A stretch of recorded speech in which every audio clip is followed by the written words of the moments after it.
देहरादून के ननूर खेड़ा में सीएम पुष्कर सिंह धामी ने होमगार्ड्स मुख्यालय के कार्यक्रम में लिया हिस्सा। सीएम ने होमगार्ड जवानों को दी बड़ी सौगात। 9000 से ज्यादा ऊंची फीट की ऊंचाई पर सेवा देने वाले होमगार्ड सैनिकों को मिलेगी 200 रुपए प्रतिदिन प्रोत्साहन राशि।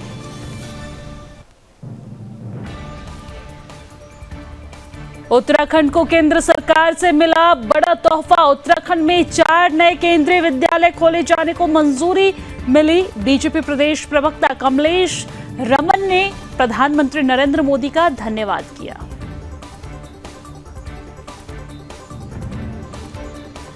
उत्तराखंड में अब सबको मिलेगी छत। 15 आवासीय परियोजनाओं पर काम जल्द होगी शुरुआत।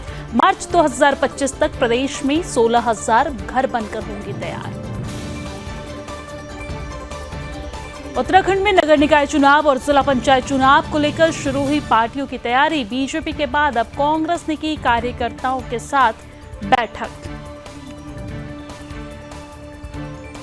उत्तराखंड सरकार प्रदेश में पर्यटन को बढ़ावा देने के लिए लगातार सकारात्मक पहल कर रही है। इस दिशा में लगातार काम किए जा रहे हैं। इस दिशा में मुख्यमंत्री पुष्कर सिंह धामी के निर्देश के बाद गढ़वाल मंडल विकास निगम ने पर्यटकों को 10% छूट देने का फैसला किया है। लाल कुआं में डॉक्टर भीमराव अंबेडकर की पुण्यतिथि पर जांच शिविर का आयोजन। 250 से ज्यादा मरीजों की हुई निःशुल्क जांच।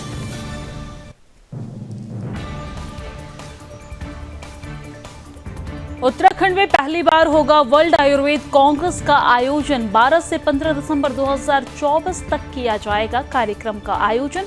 54 देश से आएंगे 7,000 से ज्यादा डेलीगेट्स।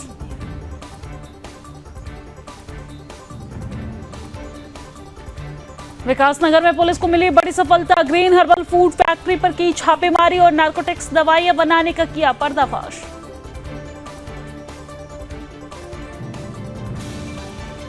उत्तराखंड में राष्ट्रीय खेलों को लेकर तेज हुई तैयारियां। प्रदेश में 28 जनवरी से होगा राष्ट्रीय खेलों का आयोजन। उत्तराखंड में बारिश और बर्फबारी का जल्द खत्म होगा इंतजार। मौसम विभाग ने 8 और 9 दिसंबर को प्रदेश भर में हल्की बारिश और 2500 मीटर से ऊंचाई वाले इलाकों में बर्फबारी की जताई संभावना।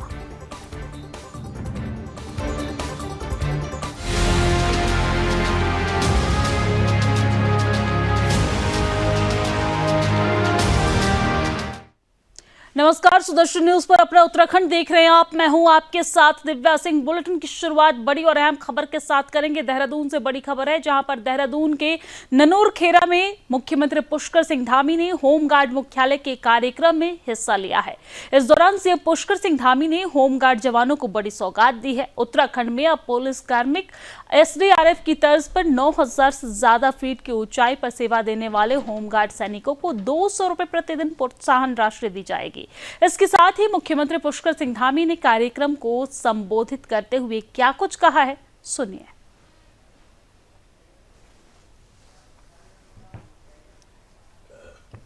तीनों ही टोलियां हमारी महिला जवानों की है। निश्चित रूप से ये हमारे राज्य के अंदर महिला सशक्तिकरण तेजी से हो रहा है, इसका एक बहुत बड़ा उदाहरण है। साथियों, हमारा होमगार्ड संगठन राज्य में सामाजिक सुरक्षा और व्यवस्था नियंत्रण के रूप में बहुत ही सक्रियता से काम करता है। मैंने स्वयं देखा है कि होमगार्ड के जवान न कभी धूप की चिंता करते हैं, न बरसात से उनके हौसले पस्त होते हैं। वो हर परिस्थिति में, हर स्थिति में अपने दायित्वों को पूरा करने के लिए तत्परता से काम करते हैं। हमारे होमगार्ड जवान न सिर्फ कानून व्यवस्था को बनाए रखने या यातायात नियंत्रित करने में अपनी सेवाएं देते हैं, बल्कि इसके अतिरिक्त चाहे वो 4 धाम यात्रा हो, कुंभ मेला हो, रावण यात्रा हो या अनेक अवसरों पर हमारे महानुभावों की जो यहाँ के कार्यक्रम होते हैं, उन सभी कार्यक्रमों में और धार्मिक आयोजन हो या अभी उद्घोषक यहां से कह रही थी इन्वेस्टर ग्लोबल समिट हो G20 हो और जहां भी व्यवस्था बनाने की बात होती है, उन सभी व्यवस्थाओं में अपनी बहुत महत्वपूर्ण भूमिका निभाते हैं। इसके साथ ही विभिन्न चुनावों को आयोजित करवाने में भी होमगार्ड्स के जवान नियमित रूप से अपनी सेवाएं देते हैं। साथियों, हमारा प्रदेश भौगोलिक रूप से संवेदनशील प्रदेश है, जिस कारण हमें समय समय पर और हर वर्ष प्राकृतिक आपदाओं का सामना किसी न किसी रूप में करना पड़ता है। ये चुनौती हमारे समक्ष हर वर्ष खड़ी होती है। मुझे ये बताते हुए गर्व का अनुभव होता है कि प्राकृतिक आपदाओं के समय जब भी हमें आपकी आवश्यकता पड़ी है, आप लोग हमेशा तैयार रहते हैं और आप लोगों का एक ही मंत्र है, जहां कम वहां हम। देश की सेवा एवं देशवासियों की रक्षा करने में जहां भी कोई कमी रह जाती है, वहां आप लोग तत्काल मोर्चा संभालते हैं, तत्काल उन आवश्यकताओं की पूर्ति करते हैं जिनकी आवश्यकता होती है। साथियों, आप सभी के हौसले और समर्पण को उचित सम्मान देते हुए हमारी सरकार ने जवानों के कल्याण और संगठन के उत्थान हेतु अनेकों महत्वपूर्ण निर्णय लिए हैं। प्रेमनगर देहरादून में एक अत्याधुनिक इंडोर फायरिंग रेंज का निर्माण किया जा रहा है, जो हमारे होमगार्ड्स को शस्त्र प्रशिक्षण में लाभ पहुंचाएगी। हमने होमगार्ड्स के लिए सेना की जवानों की तर्ज पर सीएसटी कैंटीन की सुविधा भी प्रारंभ की है। होमगार्ड जवानों को पहली बार 12 आकस्मिक अवकाश देने का निर्णय भी हमारी सरकार के द्वारा लिया गया है। इसके साथ ही महिला होमगार्ड्स को प्रसूति अवकाश प्रदान करने का ऐतिहासिक निर्णय भी हमारी सरकार ने ही लिया है। प्रदेश के 9 स्थानों पर कंपनी कार्यालय, ट्रांजिट कैंप और इमरजेंसी सर्च एवं रेस्क्यू सेंटर स्थापित करने की भी योजना बनाई गई है। 13 करोड़ से अधिक की वित्तीय स्वीकृति से इन केंद्रों का निर्माण हो रहा है। ये केंद्र उत्तराखंड को आपदा प्रबंधन के क्षेत्र में मजबूती प्रदान करेंगे। साथियों, आपका समर्पण, मेहनत और निष्ठा हमारे राज्य को देश का श्रेष्ठ राज्य बनाने के हमारे विकल्प रहित संकल्प के लिए आवश्यक तत्व है। इसलिए आज के अवसर पर मैं आपको ये विश्वास दिलाता हूं कि हमारी सरकार आपके हितों की रक्षा के लिए हमेशा संकल्पित रहेगी और इसी संकल्प के साथ आज के इस अवसर पर मैं आप सभी जवानों के लिए ये घोषणाएं करता हूं कि पुलिस कार्मिकों एवं एनडीआरएफ की भांति एसडीआरएफ की भांति 9000 फीट से अधिक ऊंचाई पर ड्यूटीरत होमगार्ड स्वयंसेवकों को 200 रुपये प्रतिदिन प्रति जवान अतिरिक्त प्रोत्साहन राशि अनुमन्य की जाएगी। एसडीआरएफ जवानों के साथ ही प्रशिक्षित होमगार्ड्स को तैनाती होने पर 100 रुपये प्रति जवान प्रतिदिन प्रोत्साहन राशि भी अनुमन्य की जाएगी। होमगार्ड्स विभाग के राजपत्रित एवं अराजपत्रित अधिकारियों एवं कर्मचारियों को प्रत्येक 3 वर्ष में दिए जाने वाले वर्दी भत्ता को प्रतिवर्ष किया जाएगा। 60 वर्ष की अधिवस्था आयु पूर्ण करने वाले प्रत्येक होमगार्ड्स को होमगार्ड्स कल्याण कोष से दी जाने वाली अनुग्रह राशि में 50,000 रुपये की बढ़ोतरी की जाएगी। मुझे पूरा विश्वास है कि ये सभी घोषणाएं निश्चित रूप से हमारे होमगार्ड्स भाई बहनों के लिए लाभकारी सिद्ध होंगी तथा प्रदेश और देश सेवा के प्रति आपके समर्पण को और अधिक मजबूती प्रदान करेंगी। इसी विश्वास के साथ आप सभी को पुनः होमगार्ड स्थापना दिवस की हार्दिक बधाई देते हुए, आप सबको शुभकामनाएं देते हुए, आप सबके उज्जवल भविष्य की कामना करते हुए मैं अपनी बात समाप्त करता हूं। बहुत बहुत धन्यवाद। जय हिंद, जय भारत। धन्यवाद महोदय। और चलिए अब आगे बढ़ते हैं। प्रधानमंत्री नरेंद्र मोदी के नेतृत्व में केंद्रीय कैबिनेट ने शिक्षा क्षेत्र में ऐतिहासिक कदम उठाते हुए देश भर में 85 नए केंद्रीय विद्यालयों की स्थापना को मंजूरी दी है और इस निर्णय के अंतर्गत उत्तराखंड में भी 4 नए केंद्रीय विद्यालय खोले जाएंगे। आपको ये जानकारी दे दें कि यह फैसला न केवल राज्य बल्कि पूरे देश में शिक्षा में नए आयाम को स्थापित करेगा, जिसको लेकर भारतीय जनता पार्टी प्रदेश प्रवक्ता कमलेश रमन ने प्रधानमंत्री नरेंद्र मोदी का धन्यवाद करते हुए कहा है कि ये खुशी की बात है कि 85 नए केंद्रीय विद्यालयों में से 4 केंद्रीय विद्यालय उत्तराखंड को मिले हैं।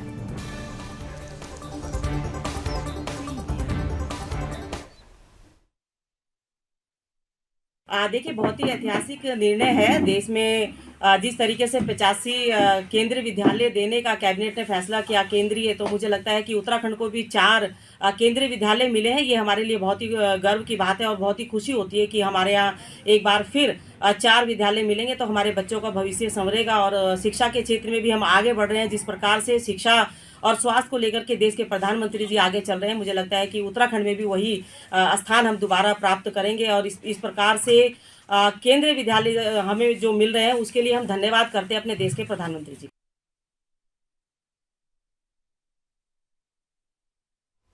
और चलिए आगे बढ़ते हैं। आपको जानकारी दे दें, उत्तराखंड आवास विकास परिषद ने प्रदेश के निर्बल वर्ग के लोगों को, आपको ये बता दें कि छत मुहैया कराए जाने को लेकर 15 आवासीय परियोजनाओं पर काम शुरू कर दिया है।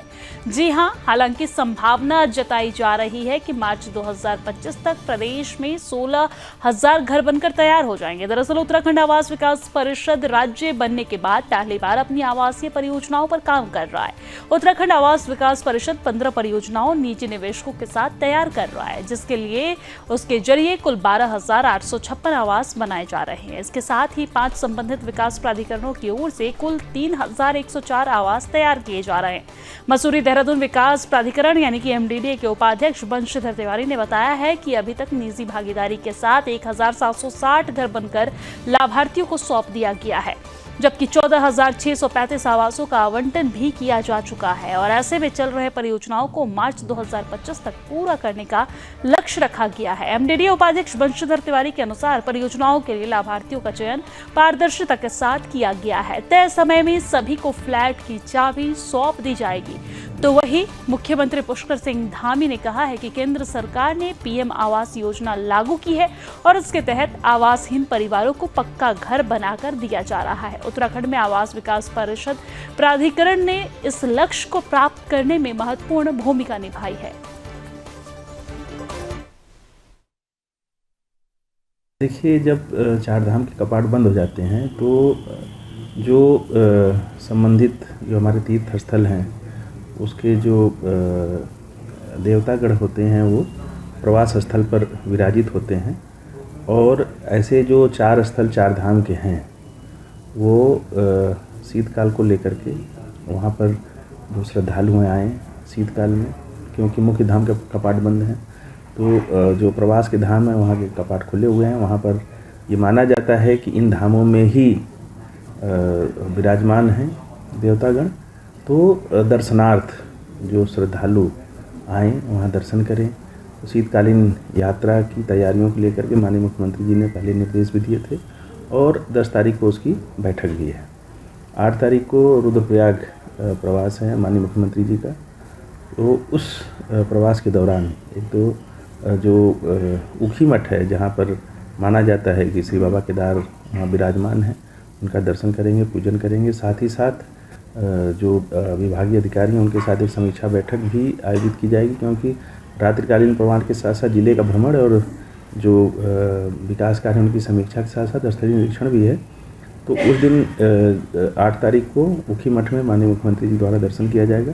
और शीतकाल की जहाँ तक बात है, शीतकाल की यात्रा उसको सुव्यवस्थित करने के लिए, उसको सुनियोजित करने के लिए और लोग यहाँ पर आएँ उसके लिए सूचना विभाग के माध्यम से बृहद हमने कार्य योजना भी बनाई है उसका प्रचार प्रसार की, ताकि सभी लोग उनके बारे में जान सकें और यहाँ पर आकर के दर्शन कर सकें। सर, आज जो अन्य राज्यों के खासकर यात्री हैं उनको प्रोत्साहित करने को लेकर के भी उनको वहाँ से आमंत्रित करेंगे मुख्यमंत्री? देखिए, गढ़वाल मंडल विकास निगम के द्वारा भी इस शीतकालीन यात्रा के दौरान जो उनकी सामान्य रूटीन की जो बुकिंग होती है उसके जो रेट्स हैं उन्होंने 10% उसमें छूट दी है। माननीय मुख्यमंत्री जी द्वारा आमंत्रित भी किया जाएगा। जैसा कि हमने बताया, बृहद स्तर पर हम लोग व्यापक प्रचार प्रसार भी इसका करेंगे ताकि लोग जान सकें हमारे चार धामों के बारे में और वहाँ पर। और उत्तराखंड में राष्ट्रीय खेलों को लेकर तैयारियां तेज हो गई हैं। जी हां, जिसको लेकर अंतिम रूप देने का काम किया जा रहा है। प्रदेश में 28 जनवरी से राष्ट्रीय खेलों का आयोजन किया जाएगा, जिसको लेकर मीडिया से बात करते हुए खेल निदेशक प्रशांत आर्य ने कहा है कि नेशनल गेम्स को लेकर सब फाइनल है। 28 जनवरी से हम इसकी शुरुआत कर रहे हैं। गेम्स के कैंप लगभग संगठन के सहयोग से अलग अलग लोकेशन पर डिफाइन किए गए हैं।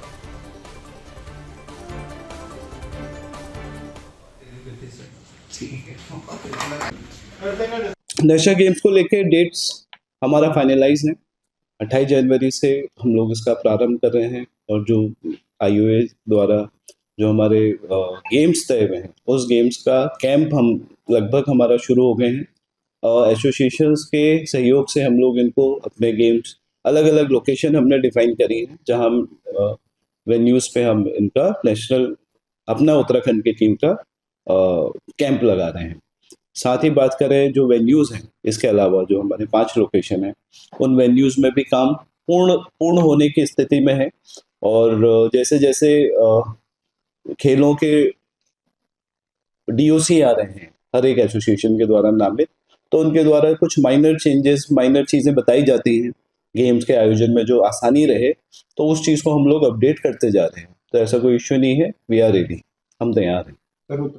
और अब बात मसूरी की। मसूरी में राष्ट्रीय राजमार्ग में मसूरी कैंपटी बस स्टैंड के पास राष्ट्रीय राजमार्ग के अधिकारियों ने सड़क के बीचों बीच डिवाइडर लगाए जाने का स्थानीय लोगों ने जमकर विरोध किया है। जी हां, इस मौके पर स्थानीय लोग सड़क पर बैठ गए और नेशनल हाईवे पर स्थानीय प्रशासन के खिलाफ जमकर उन्होंने नारेबाजी की है और इस दौरान सड़क पर जाम भी लग गया।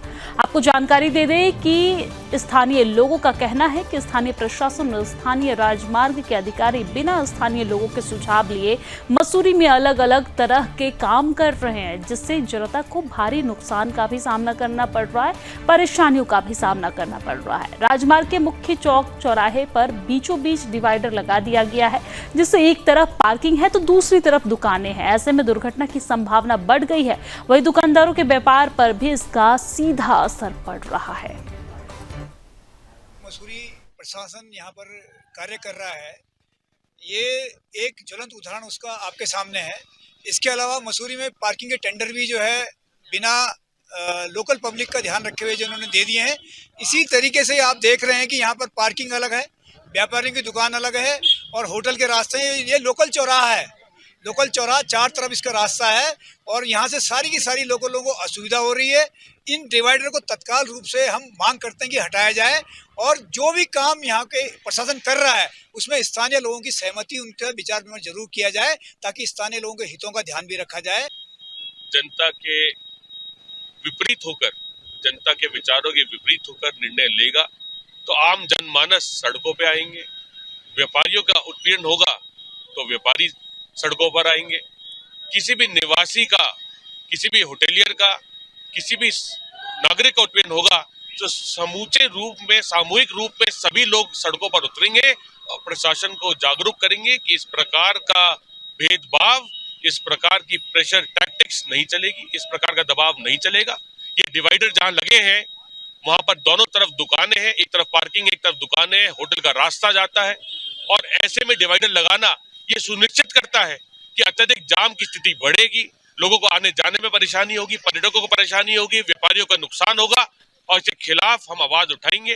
और अगर 2 दिन में ये डिवाइडर नहीं हटे तो हम सामूहिक रूप से इन डिवाइडर को हटा देंगे। क्योंकि एक मानक होता है डिवाइडर कहाँ पर लगाया है, नेशनल हाईवे रोड मानते हैं, मगर नेशनल हाईवे रोड के डिवाइडर जो लगा दिया तो टूरिस्ट कभी भी वाहन के लपेट में आ सकता है, कभी भी कोई बड़ी घटना घट सकती है। कि एक नई परंपरा यहाँ पे शुरू हो गई है। पहले क्या होता था कि कोई भी डिसीजन मसूरी में के हित में लिया जाता था तो उसमें समस्त मसूरी वासियों को, मसूरी की संस्थाओं को विश्वास में लिया जाता था, लेकिन अब ऐसा देखा जा रहा है कि रातों रात हर सब डिसीजन हम पे थोप दिए जा रहे हैं। कहीं पे डिवाइडर लग रहा है, आम जनमानस कस्टमर्स को बैरियर में दिक्कत हो रही है, रात के 12 बजे तक का समय कर दिया गया है और अन्य कई ऐसे डिसीजन हैं जो प्रशासन अपनी मर्जी से ले रहा है, जिसके लिए हम प्रशासन को आपके माध्यम से निवेदन करना चाहेंगे और उनको एक चेतावनी भी देना चाहेंगे कि देखिए, अगर इस तरह से मसूरी में नहीं चलेगा, अगर यदि मसूरी का हित के लिए सोचना है तो आपको मसूरी के सभी स्टेक होल्डर्स को अपने साथ लेके चलना पड़ेगा और यदि प्रशासन नहीं मानता है तो फिर हम उसके लिए उग्र आंदोलन भी हम करेंगे।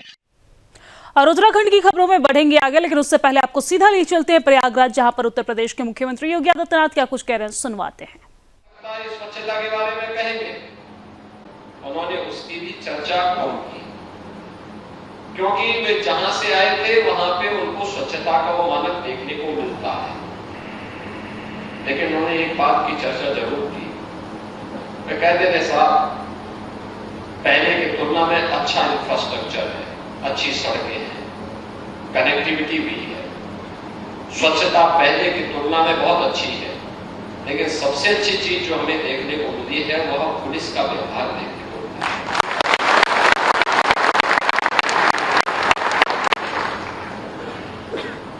यानी अगर ये कॉमन मैन इस बात की चर्चा करे कि पुलिस का व्यवहार अच्छा है, तो मुझे ये लगा कि हम जो मेहनत कर रहे हैं पुलिस की छवि को गढ़ने के लिए, प्रदेश की छवि को दुनिया के अंदर बेहतर बनाने के लिए, वास्तव में हमारी ये साधना अच्छी दिशा में बढ़ रही है कि उत्तर प्रदेश पुलिस ने 24 करोड़ श्रद्धालु आए थे 2019 के प्रयागराज कुंभ में,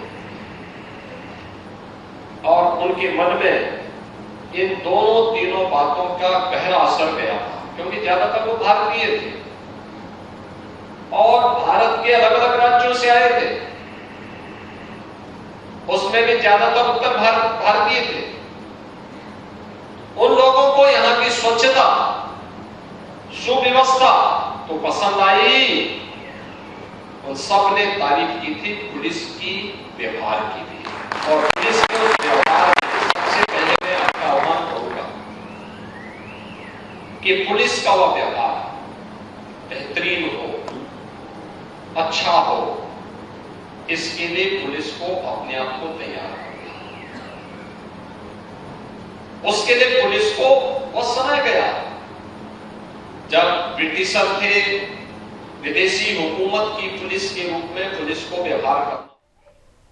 तो उत्तर प्रदेश के मुख्यमंत्री योगी आदित्यनाथ को सुन रहे थे। आप चलिए अब आगे बढ़ते हुए उत्तराखंड की बात कर लेते हैं। उत्तराखंड में बारिश और बर्फबारी का इंतजार खत्म होने जा रहा है। जी हां, मौसम विभाग ने 8 और 9 दिसंबर को प्रदेश भर में हल्की बारिश और 2500 मीटर से ऊंचाई वाले इलाकों में बर्फबारी की संभावना जताई है।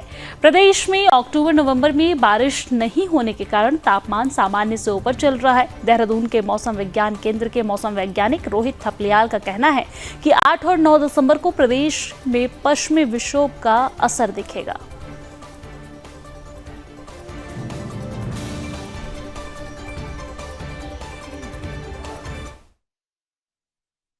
देखिए, 8 और 9 तारीख को उत्तराखंड को एक पश्चिमी विक्षोभ प्रभावित कर सकता है, जिसके चलते 8 और 9 तारीख को उत्तराखंड में कुछ स्थानों पर बहुत हल्की से हल्की वर्षा और बर्फ़बारी मिल सकती है। इसमें कहीं कहीं जो है हल्की से मध्यम वर्षा और बर्फ़बारी मिलने की भी संभावना है। तो इसमें देखेंगे जो 2500 मीटर या उससे अधिक ऊंचाई वाले स्थान हैं, वहाँ पर बर्फ़बारी मिलने की भी संभावना है। जबकि जो 8 तारीख को खास करके ये एक्टिविटी जो है दोपहर बाद शुरू होने की संभावना है उत्तराखंड में और 9 तारीख तक चलेगी। तो इसमें जो हमारे डिस्ट्रिक्ट हैं जैसे देहरादून, हरिद्वार, पौड़ी, टिहरी, नैनीताल या उधम सिंह नगर है, वहाँ पर कहीं कहीं थंडरस्टॉर्म एक्टिविटी। और अब आगे बढ़ते हुए बात रामनगर की कर लेते हैं। रामनगर कोतवाली पुलिस को बड़ी सफलता हाथ लगी है। पुलिस ने 2 अलग अलग मामले में 6 अपराधियों को गिरफ्तार किया है। जांच में पुलिस को 6 अवैध तमंचे और भारी मात्रा में कारतूस बरामद हुआ है। पुलिस ने सभी आरोपियों पर सख्त कार्रवाई करते हुए उन्हें कोर्ट में पेश कर दिया है।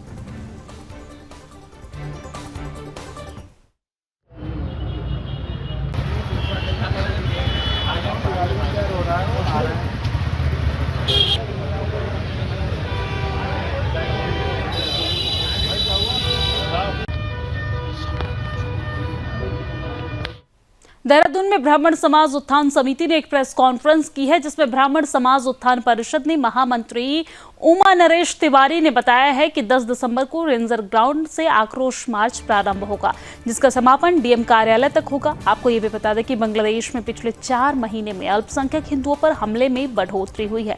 इन घटनाओं ने भारतीय हिंदू समाज को झकझोर कर रख दिया है। वाराणसी में प्रदर्शन कर रहे लोगों ने इस स्थिति को गंभीर मानते हुए इसे अंतर्राष्ट्रीय मानवाधिकार का उल्लंघन बताया है। आपको ये बता दें कि बांग्लादेश में हत्या, अपहरण, बलात्कार, लूटपाट और आगजनी जैसी घटनाओं में तेजी से वृद्धि हो रही है और हिंदू मंदिरों और घरों को निशाना बनाया जा रहा है, जिससे पूरे भारत में आक्रोश की लहर है।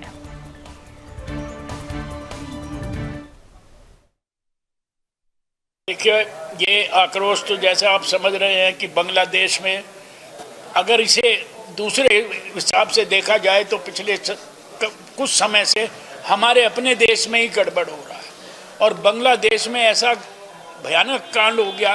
और जबकि बांग्लादेश में जो पढ़ता हूँ, सुनता था कि ये बड़ा खुशहाल देश हो गया था और इसमें सब हिंदू मुस्लिम सब मिलकर रह रहे थे और यहाँ पे ट्रेड बहुत था, बहुत व्यापार था, यहाँ ये बहुत मैन्युफैक्चरिंग थी, कपड़ों का, जूतों का बहुत भारी काम वहाँ से होता था और पूरे विश्व में वहाँ से मान जाता था।